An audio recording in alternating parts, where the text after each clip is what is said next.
Hello, friends. I just had the most amazing conversation with Tiara.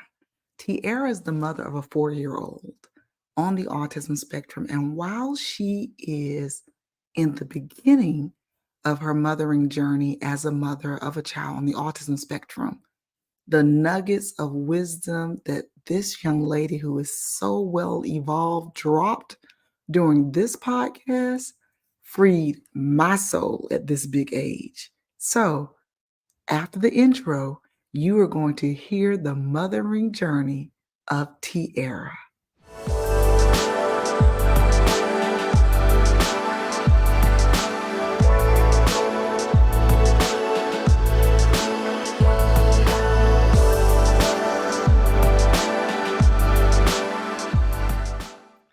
Hello, Tiara. I'm so excited to have you here with me today. Now, you are really new in your journey. You're at the beginning stages. So rather than going way back, I want you to walk us through what's going on in your life right now. So right now, my son is he's about to be 4 actually Saturday, but he is doing ABA services. Even currently, right now, he's doing them downstairs, and they do in-home therapy for those who prefer it. Me, I preferred it because I'd rather because I was relatively new to the diagnosis and everything, and I'm what people call a helicopter mom in general. But I want to see how the process works, how ABA works. And so in home was my preferred method of therapy for him. So he is now progressing very well with behaviors, even speech and OT when he was taking those services, or when he is taking those services. They all kind of collaborate together to help um, everybody, not even just him, but everybody be on the same page with helping him grow. With that, I've seen a lot of improvement, especially from the beginning. We had a lot of challenges with just not understanding um, autism in general, and then how to parent a child with autism. There was different um, avenues, different challenges that we face as parents, and as you know, with a child on the spectrum, we couldn't connect the dots with how to help him. So, but now we've seen a significant amount of improvement as it pertains to his quality of life. Boom. Tiara, can you give us some concrete examples of some of those challenges that you had connecting the dots? One of the concrete examples I know for sure was our ability to understand why he wasn't communicating.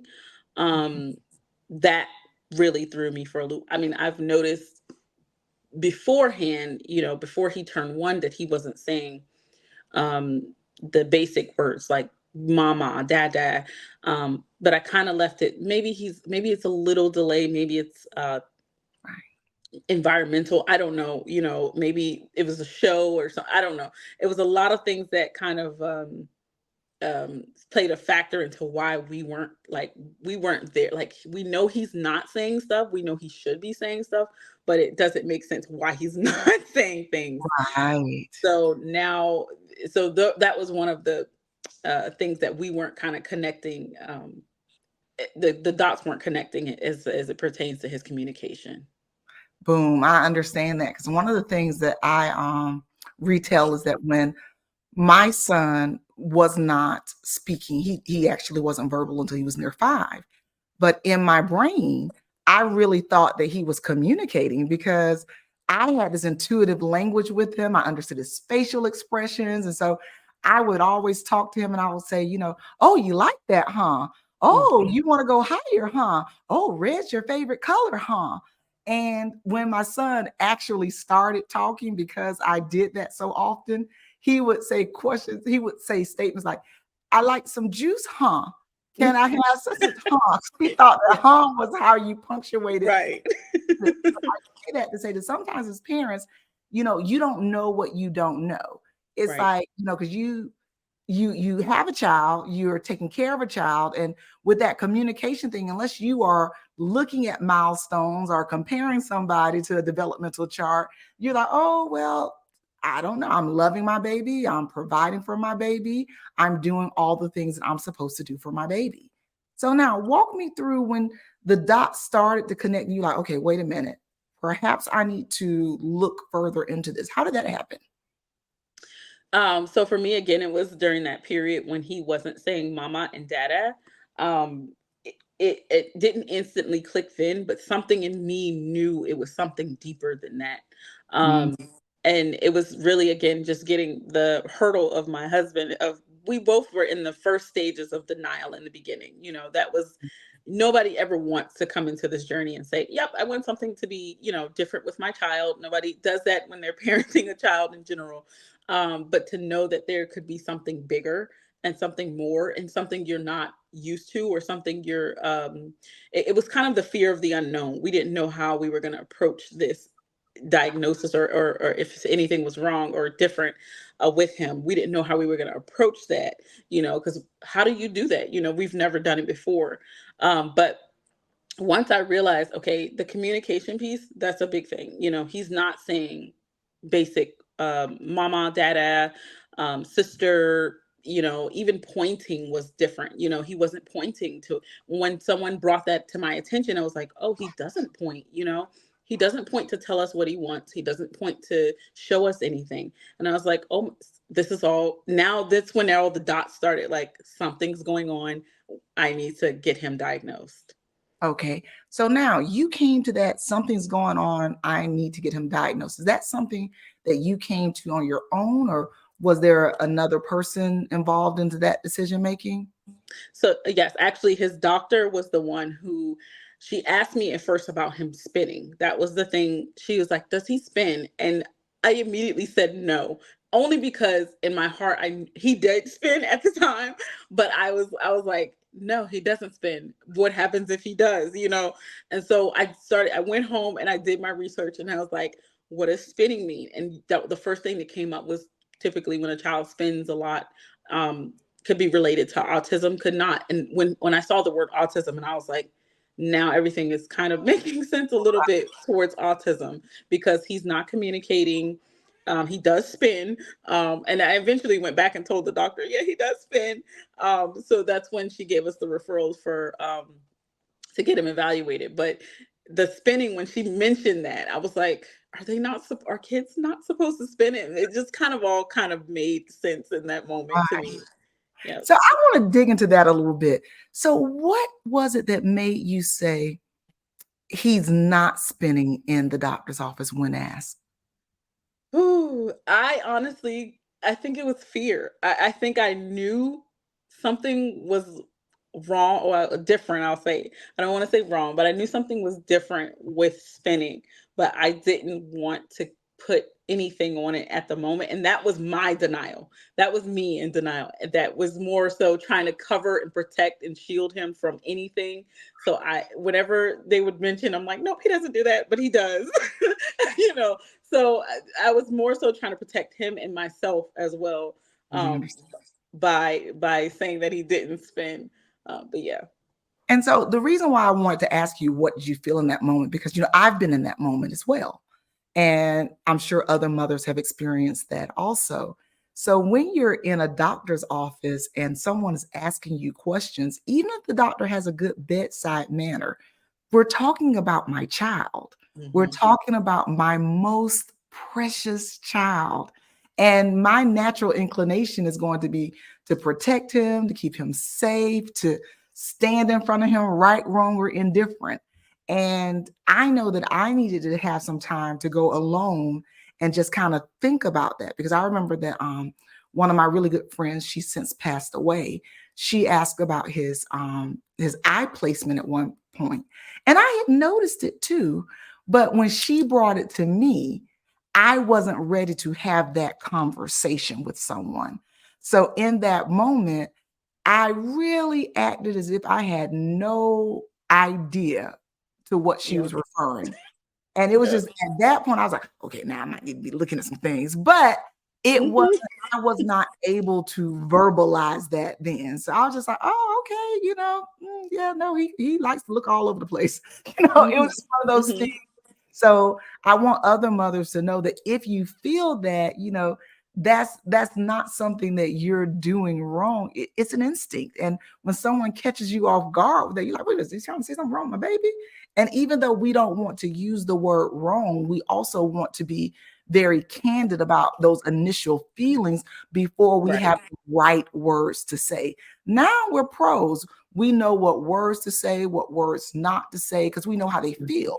But in the beginning, Mhm. we've not had that experience of parenting a child with autism. So we're working with our default that we've gotten from birth to present day.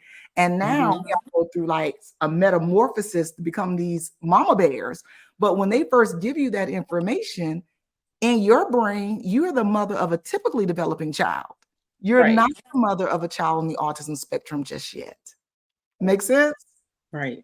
Boom, Right. bang. So I was right there with you. I was like, "Oh, what you talking about?" Right.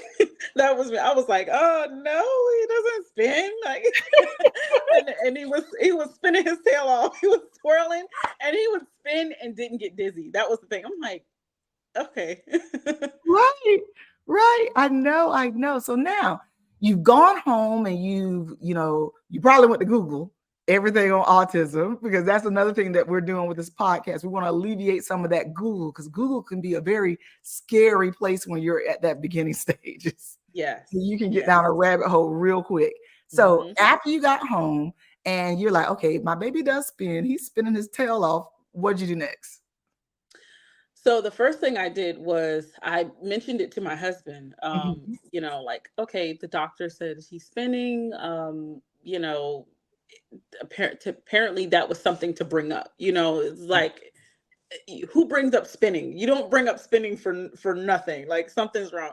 I went home, of course I Googled, and then that's what led me down, like you said, the autism rabbit hole can go deep and Ye- into some uncharted places you're not even ready for. If you're not ready for that, so when I mentioned it to him, he goes, "Well, spinning is, he's a kid, he's a boy. They spin, they jump, they play, like that's what they do." And I was like, "Yeah, but his spinning is a little different because he spins and he can just walk straight, like a walk straight line, different from my daughter who would spin and immediately fall. Like, she needs to get herself together. But with him, that was different." So I was like, what is it with this spinning thing? So then again with Google, I saw most kids who spin, most some kids on the spectrum who do spin, that could be a symptom or a way to tell if they may be on the spectrum. But then again, everything else clicked because it was like, but he doesn't communicate, the eye contact, the different foods he stopped eating, the no pointing, just the stages, the milestones he should have been hitting, he Mhm. wasn't hitting. So I was like, okay, I need to, brace myself for them. The first thing I did honestly was cry, because I knew that I knew that it was something there and it was something different. So the first thing I did was cry. And I prayed, help me get through this, help me not be selfish in this moment, to get over myself and over my fears, and help me figure out what I need to do with my son. Okay. So now that I'm also hearing faith a lot when I talk to the mothers, that, you lean on something more powerful than yourself to get through those moments. So now, do you go back to your pediatrician, or what are your next steps? So yes, so I do go back. We go for her checkup, and I mention the spinning situation, and I that's when I tell her, yeah, he does spin. Like I'm sorry about not telling the truth on that. He does spin. She came in, she did the evaluation. About 10 minutes, she came back, and my husband and I were both there at the time, and she said, I think we need to go ahead and try to get him evaluated for autism. And I just was like a deer in the headlights, like, "Ah," like she said the word, like it's a Right. referral to Made it actual real. paper to do this. Mhm. And my initial reaction, I kind of had gone through some of the from his the visit prior to, and then to this visit, I kind of had a little bit of time to kind of reflect and Right. say my prayers and get myself together. But my husband was different. He was like immediately, nope, not, shut down. Like Right. this was not happening.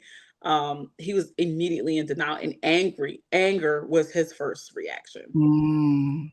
He was Yeah. angry. And that is a part of the stages of grief, because that's one of the things that we don't talk about a lot as moms, that we go through two processes when we receive a diagnosis or when we notice that there's differences in our children.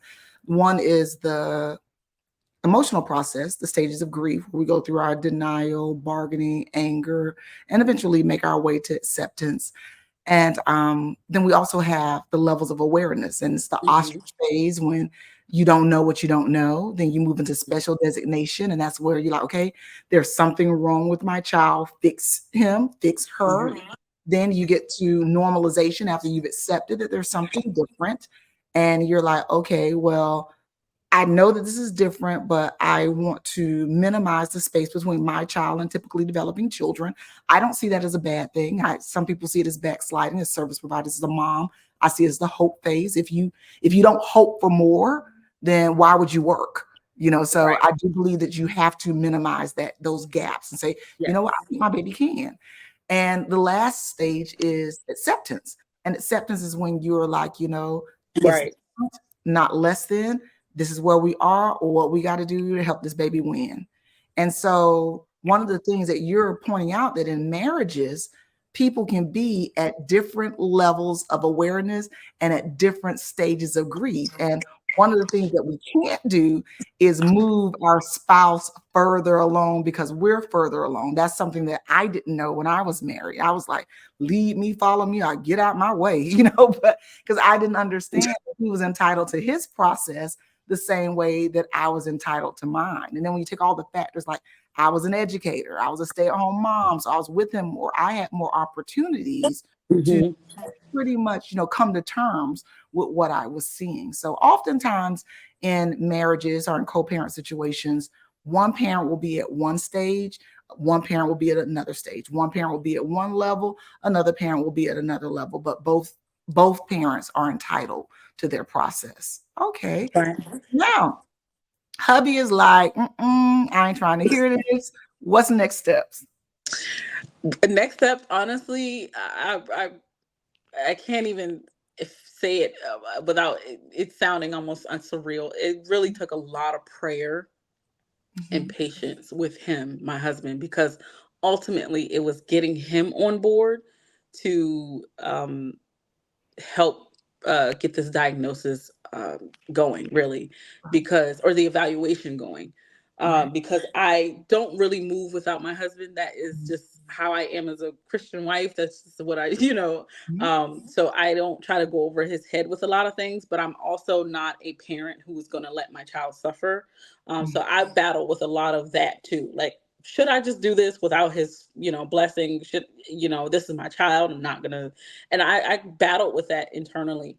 Mhm. But I said, you know what? I'm going to pray and I'm going to wait on God to do what He's going to do. And it literally didn't take a month. My husband was like, we were driving to North Carolina where my in-laws live, and we were on the road, and we were at a rest stop. He got in the car. He looked at me before he started the car, and he goes, I think we need to get him evaluated. And Oh my I broke down and cried. Like, I was like, thank you, finally. I had already gotten to the point where I was like, yep, I'm ready to do it. I was trying to figure out how I'm gonna do it with sneaking around him. Like, how am I gonna get him diagnosed? Well, I'm gonna have to do it while he's at work, and just let him know, like, oops, sorry, went and got him. But I didn't want to move like that. I didn't want to operate God. like that. And I had to have faith that God was gonna do that. And he did. It was just a road trip, and he was just like, yeah, I think we need to get him evaluated. So um after we came back from my in-laws, that Monday, I believe, I started making phone calls to get him seen to get evaluated. Right. And what did you find? Did you find there was a waiting list? Oh my goodness, yes. So this was Mm. during COVID period. This was I think 2020 COVID period, 2021.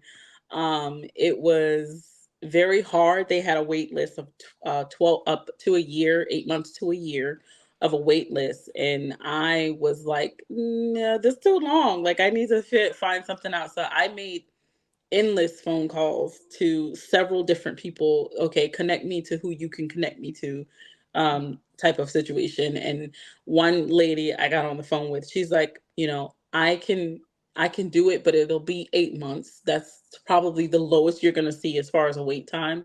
Mhm. But what I can do, since you sound so persistent, mom, and so like you need this, and she said, I'm not saying that other mothers don't, but you sound like you've been calling everybody and their mama all day. And I Mhm. was. Um, so I'm going to connect you to one of my colleagues that work at the center of the Marcus Autism Center, in Atlanta. And so I called them, or she called them. The lady called me back the next day and said, hey, one of my colleagues sent me your referral. She said that you are trying to get him seen. We can get him in as soon as possible under a study that we're going to do here at the It's an African American study they do from children's ages, I believe, 2 or 24 months to like 15 years of age. I don't know the exact date, Right. the max date, but so she said we can get him in as soon as possible. I said, "Yep, sign me up. We're gonna do it." It's a rigorous evaluation. It's about 5 hours, and so the next she called me and we went in for the evaluation the next week. And how old was your son at that time? He wasn't even two. He was about one, little over, getting ready to turn 2 years old. He hadn't been two yet. Wow, you were very proactive.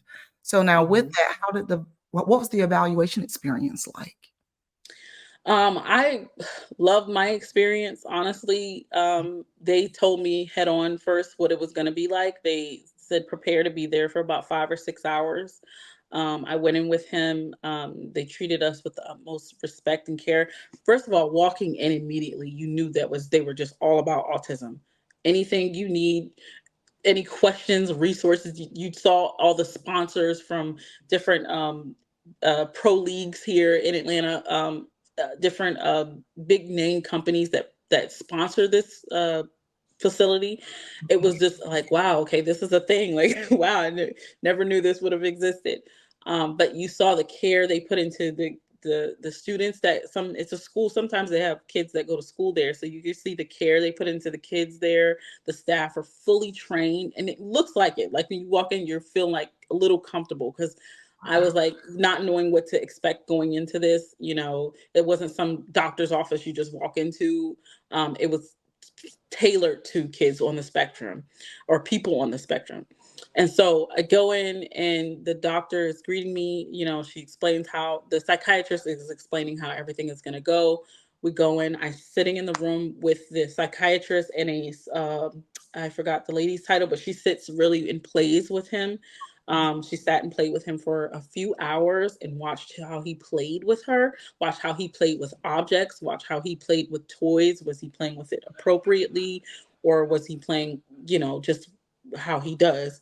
And was he engaging with her? How does the eye contact whenever they would call his name? It was Right. then they took him into a separate room and did a hearing test. They did eye tests to track his eye movement.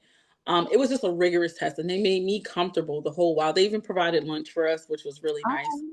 wonderful. And so when they came back after about 5 hours, the psychiatrist came down. She's like, "Mom, are you ready for me to go ahead and tell you?" And she said, "I think you already know, but yes, he is autistic." And I broke down and cried. It was probably the first time I cried. And since me kind of realizing, with my husband getting on board, that was the first time I cried in a while because felt like I was bracing myself that Right. whole time, like, ooh, like holding my chest in. And then when she said it, I just everything came out, and I was like, "What do we need to do from here?" Wow. And so before that, I had already had him in services, OT and speech services before he even got the diagnosis. So they were like, "Well, you were already way ahead of the curve, Mama." Right, you And I are. was like, "Listen, he needs this stuff now." But so they provided endless resource, like paper. Like I came home with a thick packet of paperwork, and anytime you need to call me, call your care coordinator, whatever paperwork you need to help with, we'll help you with that. We'll walk you step by step. Like they were just very hands on, and I appreciated that in my journey. I appreciated that because I don't want to be overwhelmed Right. when I'm dealing with something new. Mhm. And they helped me with a lot of that, calming my anxiety. Wow.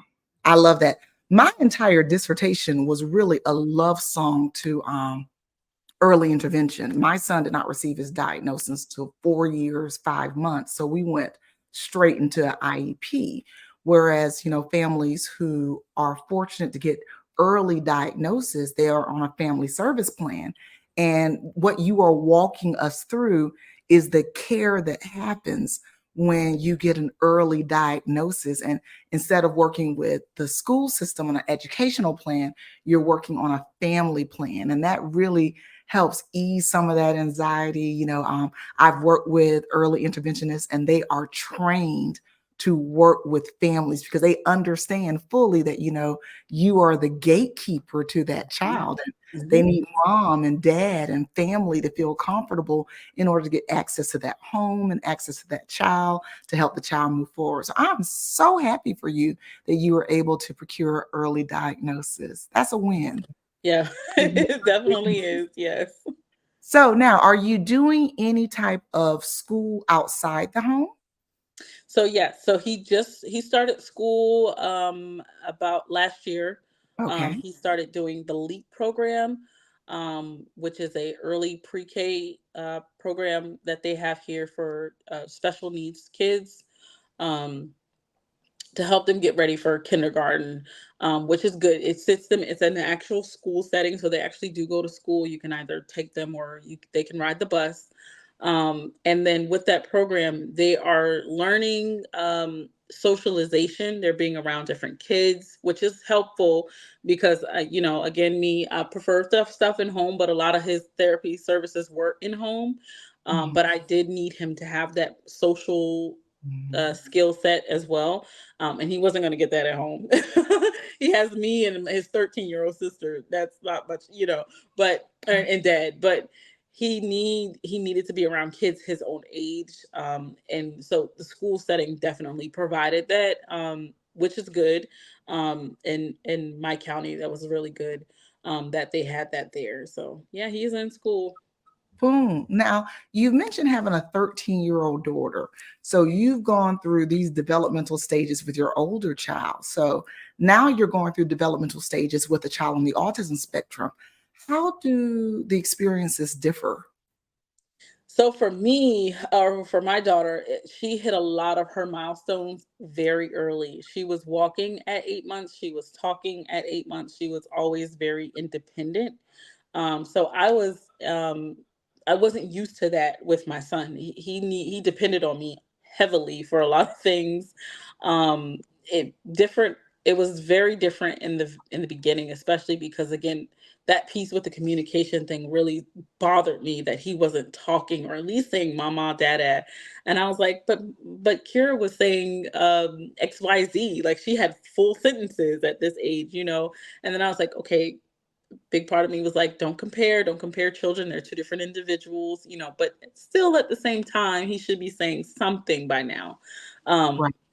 even after um he had gotten his diagnosis, a lot of his he depended on me for a lot of things, communication, because he was nonverbal, so he was getting frustrated with a lot of things. I wasn't used to that. Again, my daughter was very independent. I don't think Mhm. she needed me other than to, make her food, but she was very to herself, very independent. She played well with others. She got along socially with a lot of kids. That was different for me with my son because he didn't, and I didn't know how to handle that part. That was another obstacle I needed to kind of get over myself. Right. And so that was the thing that I was wondering because I'm the mother of one. So I only know how to be the mother of a child on the autism spectrum. And I was wondering, is there some type of transformation or some type of shift that one must go through? Because I know that some of the mothers who will be watching will have older children. And I want to kind of, if we can, talk about what that experience is like. Do you find yourself thinking back to things that happen with your daughter? How does Can you walk me through that? Oh yeah. So a lot of so she was riding a bike. My son doesn't, I didn't realize that it required OT to do certain things, to sit down properly, to walk properly, to hold a spoon, even that was hard for him. I was like, I couldn't fathom that. And I'm like, but Kira, she did it when she was this age. You can do it, and he couldn't. And that was like, I couldn't fathom him not grasping how to grab a spoon or use a spoon or fork to pick up. I didn't know that that services were needed for that. Like, I knew he needed OT, but I'm like, okay, OT is gonna do what? But now he's at the point where he can pick up a spoon and put food in his mouth, or pick up a fork and put food in his mouth, even down to straw, drinking out of a straw. My daughter would pick up my drink at 7 months and gulp down my drink out of a straw. He couldn't slurp Mhm. out of a straw. That was different. I was like, Yeah. how does this work? That was really hard for me to watch that, to see him Right. struggle in those areas. Right. See, I only know to parent a child on the autism spectrum. And early in my journey, now I have a village of support and they are really good at cheering with me when I cheer for Ricky too. But in the beginning of my journey, I used to cheer for things that other people saw as really small, but they were really big deals to me. But I didn't know that they were really small deals because I knew that it had been something that we had been working on for a long time, and now he has it. So I'm doing that. He's drinking out of straw, and they're looking at me like, Mhm. okay. But Right. that was a big deal for me. The fact that he said, bye, mom. Oh my goodness. So now I still cheer for everything. The awareness around autism is a lot more prominent now than it was, what he's 17. So math, we got it when he was 4, so 13 years ago. For 13 years. So 13 years ago, the information was not as robust as it is now. It certainly wasn't as common. But I'm happy for you. I'm happy for you because as I talk to you, for someone to be so new in their journey, you seem so settled in it. How did you get there? How did you become this person after receiving such life-altering news? So again, it took a lot of prayer, but a lot of patience, not only with my son, but it took a lot of patience with myself. I had to understand that I am human. A lot of the feelings and thought processes that I was having in the beginning was normal. It was natural. It was okay. I needed to extend some grace to myself for feeling frustrated and angry and um, hurt, and grieving the son that I thought that I, was going to have at one point. I needed to understand that that was okay to do that. And that beat me up because I am a big, I'm hard on myself in general. And I was hard on myself because I felt guilty. Like, I shouldn't feel this, I shouldn't have felt that about my son, or I shouldn't have felt that about the situation. Um, so once I've gotten over that, and that actually took therapy for me. Mhm. I ended up having to go to therapy for myself, um, and realizing certain things about me, and how to get over different obstacles. And again, giving yourself grace is the biggest thing you're going to be able to do, and not take things for granted, not take life for granted, not take your children for granted, not take your situation for granted. Be okay in the moment. It's okay to be okay in the moment. And so that's how I've actually gotten to be at peace with a lot of things. I've been able to accept um, how my life is going to be, because ultimately I am a realist in things as well. And I realize that things need to get moving, so I just needed to be set and okay with the way things are going to go. Boom, bang, pow. So now you needed to take time to get okay with the way things are. Did you notice any adjustment with family and friends, especially? And we're doing comparison now just because you're here and you have both experience of being the mom of a typically developing child and the mom of a neurodiverse child. So, did you notice any differences in the reception of your child when you said, this is a diagnosis? How did people respond to that? So immediately my mother was okay with it. She was very supportive from the beginning. She knew actually before, but she was just like, I didn't want to say anything because I don't want to rub anybody's toes or step on anybody's toes or mention. Um, but she was kind of used to it herself because I have an uncle who's on the spectrum, but he's not diagnosed. He's in his Right. 70s, but he had never been diagnosed. But we know. Right. So we were kind of used to that. Um, so when my mom noticed it with my son, she was just like immediately accepted of it. Like, I'm glad you got him diagnosed. I'm just not going to stop me from loving my baby any less. Or if anything, it makes me love him more because now I understand him a little bit more. Now on the flip side, my in-laws were very against it. They were very, which is a big part of the reason why my husband struggled in the beginning with it because of his family. They were saying, it's too early to get him diagnosed. He's still a child. He's still too young. You don't know. Give him time. And so he struggled with that internally, which is why I eventually gave him the space to, come to the realization on his own.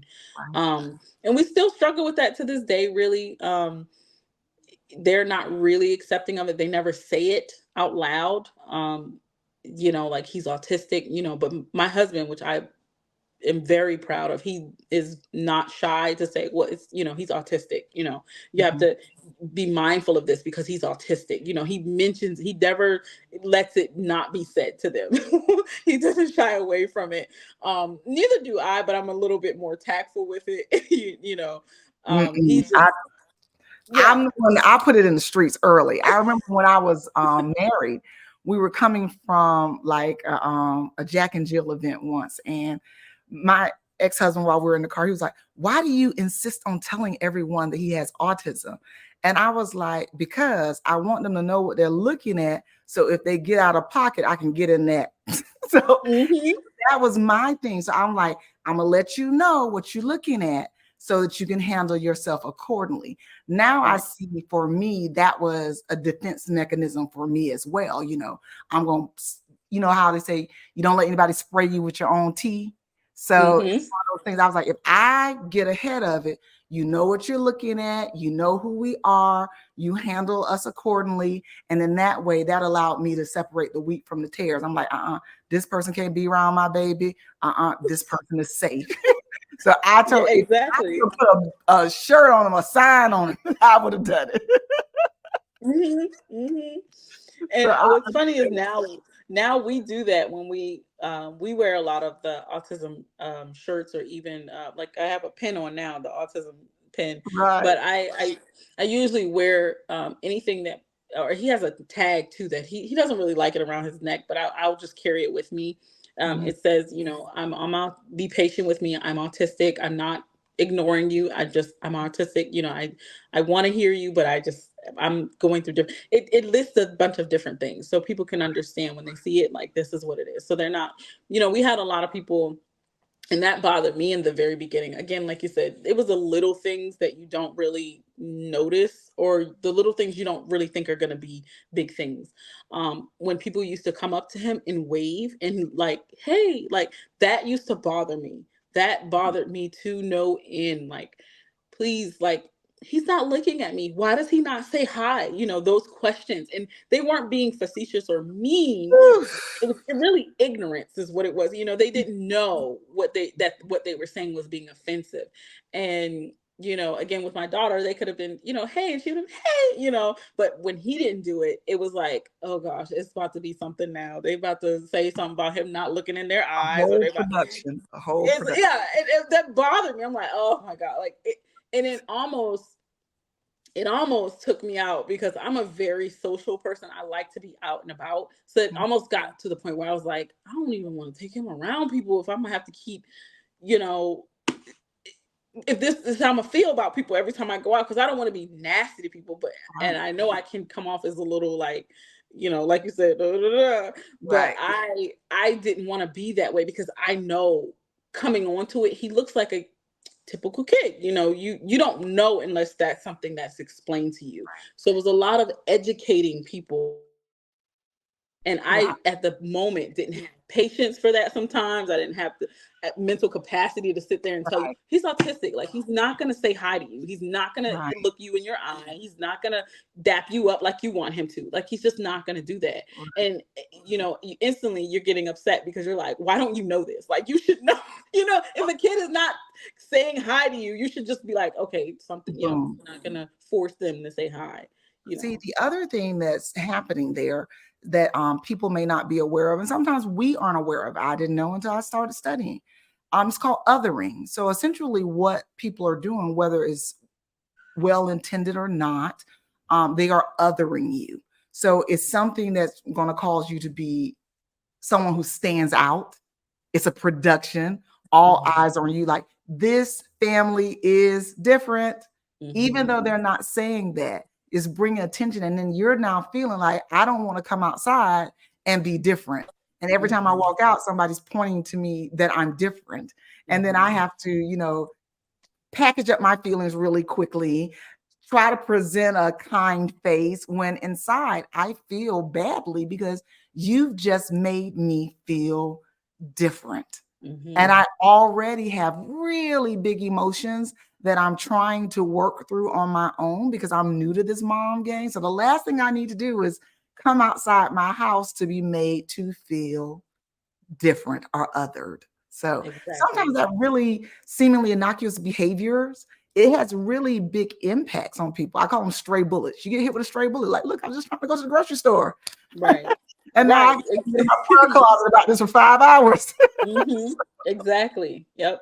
Boom, The bang. the the eye contact thing was a big thing for me because my in-laws would say things like, "Oh, they called him the ig master, called him because he ignored them, or when they would when he doesn't answer by his name, um, they would call his name and he just wouldn't look, or he wouldn't, look their direction. Like, he could hear, but he wasn't, looking their way, or when they would look at him in his eye and they try to follow him, and he's just like, I don't want to look, They're like, oh, he's ignoring, he's the ig master, that would drive me up the wall. Like, oh my, could you please stop saying that? He's not ignoring you. He just doesn't, it doesn't make him comfortable to look you in your eye. He doesn't, Exactly. he can't stare at you in your face. Like, he doesn't answer when he calls. Yes, that's a problem. That's a safety issue for us. We know that. Like, that's, you Right. know, heartbreaking for us too. Don't mention it all the time. That was annoying. It would drive me up the wall. Right.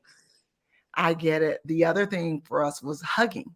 You know how Mhm. people want you to hug them every time, and I had to get comfortable saying he doesn't like hugs. He prefers not to be hugged. And Mhm.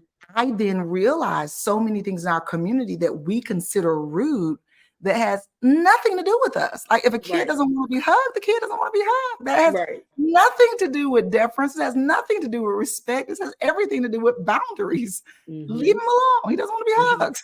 So Mhm. I think that perhaps if I hadn't been the mother of a child on the autism spectrum, I'm like, go ahead and hug him. Hug him. That's your auntie from, Mhm. you never remembered her because she only saw you when you were a baby, but go and get all that good loving from her. I Right. don't make him do things like that. So he warms up to people, and with that, it's always very genuine. So Mhm. when I know when he gravitates to someone, that's actually now how I choose people who I want to be close to. Like, if Ricky too senses goodness in them, they're good. If Ricky too don't fool with them, I don't. He's so pure. Yeah, yeah, and they are. They're very raw. They're gonna tell you, Very raw. Oh you can goodness. say my son, even at 4, well, he'd be 4 in a couple days, but even at 3, you can tell when he likes somebody and when he doesn't like somebody. He gets Right. even with his ABA therapist, when he had them, or when he has them, if he gets a new one, if he doesn't click with them for a while, it's like, yeah, he's something's not right. Mm. And then we'll find out later on, like, okay, yeah, he wasn't wrong. He wasn't wrong. They were just here for a paycheck. Right. But he clicks with the ones, definitely the ones who are already mothers. And of course, he doesn't know that they're mothers, but he can tell that they're nurturing, You're and he right. likes that. He likes somebody to nurture him. He likes to get the attention. He likes to be praised. He likes to, anything that a mom would do or that I would do, they do. He's like, "Yep, I'm all for it. This is the one, mom. This is it." Boom, bang, pow. So during this season of being a mother to a child who's been recently diagnosed, and I say recently because it's in the last 3 years, um, what are you doing for self care? What are you doing to take care of you? Ooh, this is such a big thing for me right now. Mhm. I'm going to tell you, since my son's been diagnosed, probably since he's been in the world, honestly, this year was the first time I've actually taken time for myself. It Okay, took almost 4 years for me to get even feeling like a half of myself, really. I've been able to, I had him in 2020, right when the pandemic hit in March. right. That was right when everything shut down. I went through postpartum depression that lasted a very long time. Mhm, And then on top of that, getting the diagnosis with his mhm. autism, that was another hurdle I needed to get over. I never got out of that depression mode. I'll tell you this. I never got out of that depression mode until maybe a year after that. So maybe 2023 is when I started getting Okay, therapy, um, which is a part of my self care. My self care was making sure that I was okay here. And if I'm okay here, and if I'm okay here, then I can handle the rest. The outside is going to reflect if this is okay. If that this right is there. okay, if this I was like, so once I got therapy and got what I needed to get done, again, the latter part of 2023, I found out I had because I started gaining a lot of weight. That was another thing. I realized, like, oh, I've lost me. I feel like I ate myself on top of losing myself mentally. Mhm. So the latter part of 2023, I found out I had a foot issue with my foot due to my weight gain. So I ended up having to have surgery, which is what I'm recovering from right now. Mhm. And I said, now that I've gotten the surgery out of the way, because my doctor was the one, my orthopedic surgeon was the one said, you need to take care of you, mama, Right, or you ain't gonna be taking care of nobody else. So I right, was like, okay, let's do the surgery. Let's get me well. I'm mentally, I feel great. I feel again at peace. I'm more at peace with anything than I have been in the last 4 years. Not saying that there aren't troubles or trials, but that's life. It doesn't matter what you have going on. That's life. So now I'm more focused on taking care of me. I'm now getting on the track of taking care of me. My son is fine. He's doing his therapy, he's in school, he has a support system, he has family that loves him. He's good, he's gonna be fine. right. Me, I needed to take care of me. So this year was the year I'm dedicating to taking care of me. Boom, bang, pow. Now, I usually ask women a question about like what would they whisper in their ear at the beginning of the journey. But since your journey is so new, what would you tell a mom at the beginning of her journey based on the experience that you've had thus far? uh Give yourself grace. Be patient with you, be patient with your child. It's okay to have feelings, whether you feel good or bad. Don't be guilty. Don't feel guilty for what you're feeling, because it's natural. It's okay. Eventually you'll get over that. And everything will be fine. Really, you just put on your bootstraps and you gotta go. You gotta go, your mom. So has there in has there been any beauty that you found in this journey? Oh man, honestly, I thought I was one of the best mothers when I had my daughter. Which I mean, I was okay. But I've really grown into mothering when it came down to having a child on the spectrum, because it allowed me not to take things for granted. It allowed me to even parent my typical child the way that I would my child on the spectrum, because I don't, even like you said in the beginning, the stereotypes of when a child doesn't want to give a hug to somebody, you know you kind of like, go ahead, like that's your aunt. I don't even do that with my typical child anymore. If she doesn't feel, if she doesn't feel it, I'm not gonna make her do it. And it doesn't have to be something that is because it's a sensory thing for her. It's just if she feels uncomfortable, I'm not gonna make her feel uncomfortable. I'm not Right. gonna do that with my child on the spectrum, and I'm not gonna do it with my child on the that's typical. So I parent them the same, and I've learned that you can do that and it's okay to do that. I am celebrating as you say that. The reason being is that my company, Kinder Jam, started because of my son and the way I had to parent him to ensure that he got the things that he needed. However, because it's so explicit and intentional, I largely work with people with typically developing children because I've had to break down parenting to a science. I found that the loving and logical way that I parent Ricky too works with, typically developing children as well, because some things we just do contextually because it's just the next logical step that we don't even think about consciously. Right. Whereas with Ricky too, I have to think about everything. I have to think about every word. I have to think about every action. So when people are looking from the outside, they're like, she's a great mom. Hmm. And while I do believe that I'm an effective mother, I am the mother that he needs. Hmm. And because people are looking at me who have typically developing children, I seem to be doing a lot, but Hmm. I'm actually doing what my son needs to succeed. And Right. in that, I've just discovered a new way of parenting that I know for certain that I would not have done had I had a child who, just picked up things. Why would I explain things in such detail if my child understood it intuitively? Exactly. Boom, bang. Exactly. I love that. I've never had anyone articulate that, but that is exactly what I feel. It has made me a more effective parent and it's made me Yeah. someone who could then offer guidance on things that other people mightn't see because they don't have to. And I have to see everything. Right. Yeah. Right. Exactly.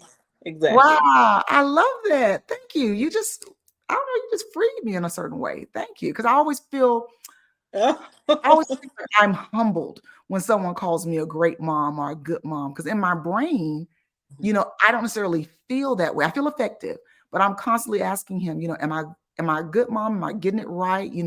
If I'm not, let me know because I'm only a mom to one person, you. So, if you're good, then I'm good. But if you're not good, even if it looks good, it's not good. So thank you. Hmm. I appreciate that. So we Yeah. are coming to our end of time together. I really hate that because I'm having such a wonderful time speaking with you. Do you have any closing thoughts or anything that Preston or you said like, if I could let people know something, this would be it, whether it be mothers, whether it be allies, what's on your heart? What would you like to say? One thing I would definitely encourage is a lot of mothers, especially Black mothers.